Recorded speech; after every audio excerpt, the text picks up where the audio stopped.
জিতু কমলের সাথে বিচ্ছেদের পর নতুন জীবনে নাকি আগ্রহ নেই নবনীতার। 2019 সালের 6 মে জিতু কমল ও নবনীতা ভালোবেসে বিয়ে করেছিলেন। টলিপাড়ায় তাদের জুটি ছিল দর্শকদের প্রিয়। একসঙ্গে তারা রিয়ালিটি শোয়ে মঞ্চ মাতিয়েছেন। তবে বিবাহের কয়েক মাসেই বিচ্ছেদ ঘোষণা হয়, যদিও বিচ্ছেদের কারণ প্রকাশ করা হয়নি।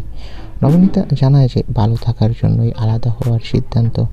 2023 সালের মাঝামাঝি আইনিভাবে তারা আলাদা হন। এরপর সোশ্যাল মিডিয়ায় নবনীতার নাম মাঝে মাঝে নতুন কোনো সম্পর্কের সঙ্গে যুক্ত হওয়ার গুঞ্জন আসে, কিন্তু বর্তমানে তিনি এককভাবে জীবন কাটাচ্ছে।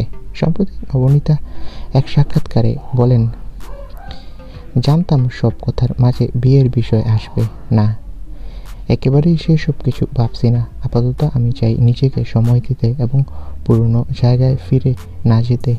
নবনীতার এই বক্তব্য থেকে স্পষ্ট তিনি আপাতত ব্যক্তিগত জীবনে নতুন কোনো বিয়ের পরিকল্পনা করছেন না।